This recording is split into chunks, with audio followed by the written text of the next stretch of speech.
Welcome to another episode of Jay's Learning School, where I have the opportunity to help you understand and speak better English. On today's episode, we're going to learn about the English phrase stinks to high heaven.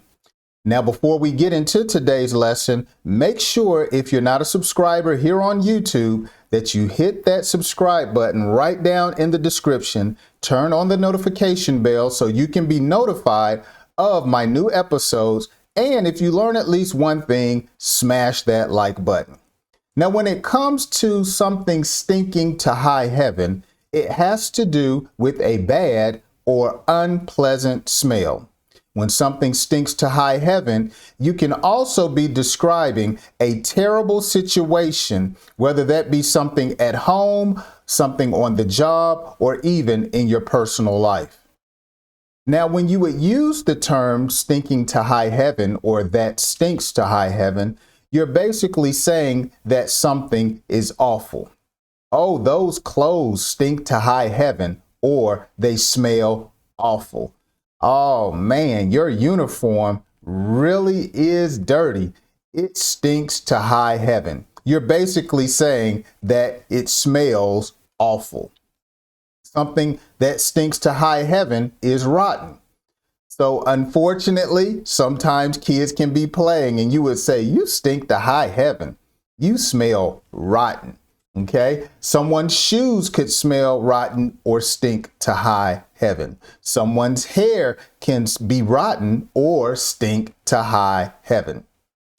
One particular thing that is very familiar to a number of people is bad breath. When a person has bad breath, it's often described as being dragon breath, or you may say your breath stinks to high heaven. Or did you brush your teeth? You have dragon breath. It stinks to high heaven. Ooh, I don't want to kiss. Your breath stinks to high heaven. Now, someone using the term stinking to high heaven is describing a person or situation that is sour. Oh my goodness, how long has this food been sitting here? It's sour, or it stinks to high heaven. When was the last time you cleaned your car out? It smells sour. It stinks to high heaven. Unfortunately, we pass gas from time to time. And when someone passes gas, you may say, you stink, or that stinks. You're basically saying it stinks to high heaven. You may walk behind someone and they may pass gas. Oh, that smell stinks to high heaven. You stink. Oh, goodness. Or finally, when something stinks to high heaven, it's foul. Sometimes you may forget to put on deodorant and you smell foul. You may give someone a hug and they smell foul. They are basically someone that stinks to high heaven. Sometimes you can have a job and you say, man, I hate this job. They really act foul. This job stinks to high heaven.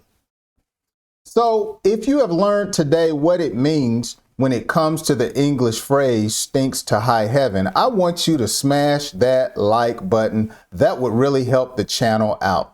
Also, follow me on social media. I am on TikTok, I'm on Instagram, and in case you did not know, I do have a podcast where you can listen to many of my English lessons from your mobile phone, whether you're in the car, at the airport, or on a canoe somewhere. Make sure you subscribe and follow the podcast. All the links are down in the description. Once again, I want to say thank you so much for watching. Be sure to check out some of my other videos right here on Jay's Learning School.